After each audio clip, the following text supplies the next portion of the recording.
कि आंखों से आंसू जो है वो बेइख्तियार निकल पड़ते हैं। मैं करूं तो क्या करूं, क्योंकि अगर 600 रुपए किलो टमाटर है तो कम से कम मैं तो नहीं खरीद रहा भाई, और अगर 400 रुपए की प्याज है तो भी मैं नहीं खरीदूंगा। सैलाब की वजह से अब जब आप मार्केट में जाते हैं तो जो सब्जियां हैं उनकी कीमतें बहुत ज्यादा बढ़ चुकी हैं। बिल्कुल। चलिए कुछ अरसा रोटी ना खाएं, या रोटी अगर बनानी है तो और किस चीज से बनाएं? खाना तो पकना है, खाना पकना है, खाना पकना है, घर वालों ने खाना खाना है, बच्चों ने खाना खाना है। तो अब जो खाना पकने के इंग्रेडिएंट्स हैं खास तौर पे, और जिनकी न्यूट्रिशनल वैल्यू भी थी, उनकी जगह फिर अब सब्स्टिट्यूट्स क्या हो सकते हैं, ऑल्टरनेटिव्स क्या हो सकते हैं, नेमुल बदल क्या होगा प्याज का, टमाटर का? भारत के हवाले से अभी फैसला नहीं हुआ, हालांकि भारत जो है वो सबसे कन्वीनियंट है ऑब्वियसली अगर वहां से किया जाए, लेकिन ऑब्वियसली ये फैसला होना अभी बाकी है। क्या हम डिले कर रहे हैं? फैसला ले लेना चाहिए था। हमें दोस्तों की इमदाद चाहिए। ये जो तासर देने की कोशिश की आज इमरान खान साहब ने कि वो भीख मांगने जाते हैं और भीख उनको कोई देता नहीं है, ये भीख मुझे जरा नाम लेके बताएं किस लीडर ने नहीं मांगी। हाल तो हमारा बस अजीब सा ही कुछ हुआ है, क्योंकि मार्केट गया था और वहां पर जो उन्होंने कीमतें बता कर मेरा हाल किया है तो मैं तो बेहाल हो गया। जी वैसे सबका यही हाल है, और आप यकीन करें कल भी एक चैनल पे थी और मैं कह रही थी कि मुझे लाइफ में किसी ने किसी डिजीज का पूरा मॉलिक्यूलर पाथवे भी पूछा तो मुझे उस टॉपिक पे बात करने में इतनी दिक्कत नहीं जितनी मुझे हर जगह ये बात करने में दिक्कत हो रही है कि क्या खाएं, बिकॉज एवरीथिंग इज एक्सपेंसिव। पता है, क्योंकि जब आप ये कहते हैं ना आप ये ना लें ये ले लें, you come across as very insensitive बहुत सारे लोगों की नजरों में, कि आप ये कह देते हैं आपको मजबूरी है कि आपकी ही नहीं, हमारी बहुत सारी चीजें होंगी नहीं क्योंकि वो सारी फसल तबाह हो गई। तो ऐसी सूरत हाल में बिल्कुल क्या करना है? सबसे पहले तो मैं ये मशवरा देना चाहूंगी कि अब होम गार्डनिंग शुरू कर दें। जिन लोगों के इवन के 3 या 5 मरले के घर भी हैं, थोड़ी सी इन्वेस्टमेंट के साथ आप अपने घरों की छतों पे अपनी सब्जियां उगा सकते हैं। यकीन करें, जरूर वैसे बात करूं कि वो ऑर्गेनिक भी होंगी, वो बेटर भी होंगी, हर मौसम के हिसाब से भी आती रहेंगी। वैसे भी हमारी बॉडी को पूरा साल हर सब्जी की जरूरत नहीं होती, मेडिकली भी अल्लाह ताला की तरफ से वो ऐसी सिंक्रोनाइजेशन है कि आपकी बॉडी को उसी सब्जी की जरूरत होती है जो उस वक्त उस मौसम में अवेलेबल होती है।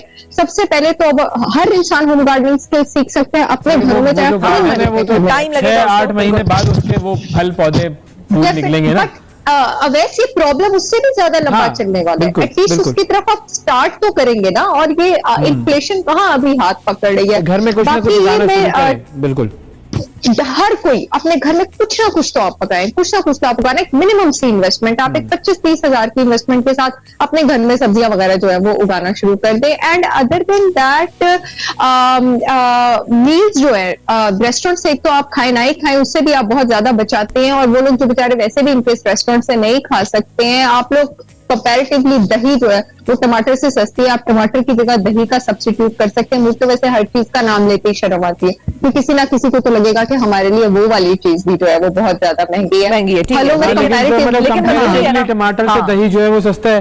तो अब अगर दही की अगर हम बात करें तो दही जो है वो घर में भी बनाया जा सकता है। हाँ बिल्कुल बनाया जा सकता है। आप घी घर में निकाल सकते हैं, आप मक्खन घर में निकाल सकते हैं, आप पनीर घर में निकाल सकते हैं। अगर दूध अच्छा हो, अफोर्ड नहीं कर, अगर दूध में पानी कम हो, ये भी है ना सिलसिला हमारे। तो प्रॉब्लम पानी कम हो, बिल्कुल। अब प्रॉब्लम्स इतने सारे हैं ना, इससे तो मैं कह रही हूँ जिंदगी में किसी टॉपिक पर बात करने में इतनी मुश्किल नहीं जितनी मेरी इसमें हेजिटेशन हर सेंटेंस में हो रही है। अब बात ये कि जो लोग गोश्त और मुर्गी अफोर्ड नहीं कर सकते, अल्लाह ताला सबके लिए आसानियां करे। पनीर आपके पास एक बहुत ज्यादा रिच सोर्स ऑफ प्रोटीन है। आप अगर अपने घर में चीज बना लें, वो आपके पास प्रोबायोटिक भी है, आपकी इम्यूनिटी को भी स्ट्रांग रखते हैं, आपके पास रिच सोर्स ऑफ प्रोटीन भी है।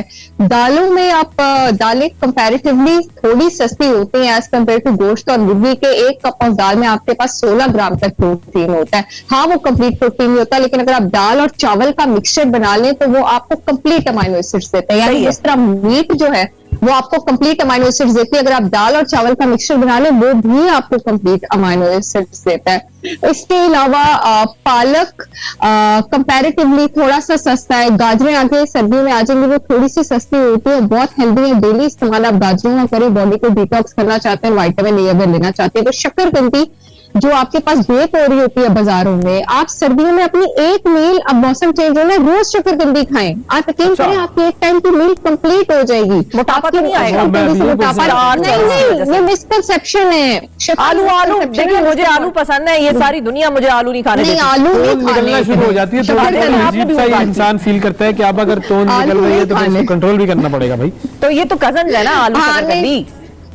नहीं, हाँ, लेकिन शिफा मैं मजे की बात बताऊं, स्वीट पोटैटो जो है उसमें 0% फैट होता है, 0% कोलेस्ट्रॉल होता है। मैंने इस पर एक वीडियो भी की थी। मेरा पूरी सर्दियों में डिनर शकरकंदी होता है, डेली और कंपैरेटिवली सस्ता होता है। और हमारे पास व्हीट क्रॉप जो है वो खराब हो गई है, तो आटे की जगह चने कुछ अरसा रोटी ना खाएं, या रोटी अगर बनानी है तो और किस चीज से बनाएं? नहीं शिफा, इतने सारे आटे आपके पास, आप जवार यूज कर सकते हैं, आप जौ यूज कर सकते हैं, आप बेसन यूज कर सकते हैं, आप मकई यूज कर सकते हैं। ये तो देखें उसी जुमरे में आ गई ना, आटा जौ जवार, ये सारी वो फसल थी जो तबाह हो गई। अब इसका सब्स्टिट्यूट बताएं।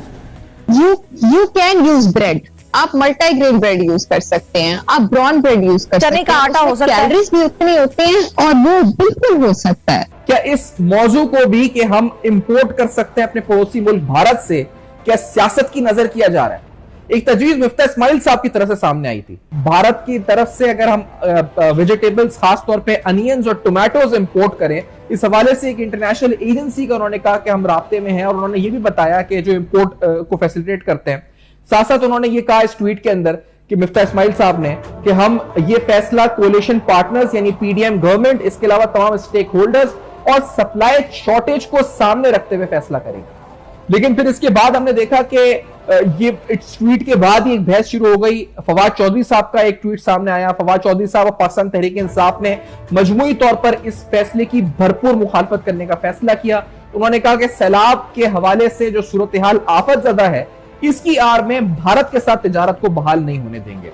एक अंदाजे के मुताबिक या आपकी जो सीपीआई इंडेक्स है उसमें जो स्टैटिस्टिक्स है उसके मुताबिक हर पाकिस्तानी इस पर तकरीबन अपनी जो आमदन है उसका 1/3 हिस्सा खाने पीने की अशिया पे खर्च करता है, और उसका तकरीबन 23% हिस्सा यूटिलिटीज और रेंटल पे खर्च करता है, यानी उसके घर के अखराजात और जो यूटिलिटीज होती हैं इस पर खर्च किया जाता है। इस परसेंटेज में मुसलसल एक इजाफा होता हुआ नजर आ रहा है, खासतौर पर सैलाब, जिनके बाद तकरीबन सुबह सिंध में एक अंदाजे के मुताबिक पीडीएमए के 28 लाख एकड़ पर मुहीत फसलें तबाह हो चुकी हैं। इन फसलों के अंदर न सिर्फ कपास जिससे हमारे एक्सपोर्ट्स मुतासिर होंगे, इसमें चावल जिससे हमारे एक्सपोर्ट्स $2.5 अरब के मुतासिर हो सकते हैं, इसके अंदर मुख्तलिफ शुगर केन, प्याज, टमाटर और दीगर सब्जियां शामिल हैं। ये तमाम 28 लाख एकड़ पर मुहीत तबाह हो चुकी हैं, और तकरीबन बलूचिस्तान में 1,04,000 एकड़ पर मुहीत फसलें तबाह हो चुकी हैं। लाइव स्टॉक का नुकसान अलग है, यानी तकरीबन 8 लाख के करीब जो मवेशी हैं वो इन सैलाब की नजर हो चुके हैं और उनकी वजह से हलाक हो चुके हैं। तो ये सूरत हाल है, और महंगाई पर जो अभी असर आया है ये जुज़वी है, यानी मुकम्मल असर अब तक नहीं पास ऑन हुआ है। यानी 1975 के बाद 47 साल बाद महंगाई की शरह 27% पर आई है। ये सूरत हाल है महंगाई की। और अभी हम जिस तरह आपको बता रहे हैं कि ये जो अजनास को समझते हैं उसकी सप्लाई चेन को बता रहे हैं कि अभी पूरी तरह पास ऑन नहीं हुआ है फ्लड्स का इंपैक्ट। इस सूरत हाल में हुकूमत पाकिस्तान को क्या करना चाहिए?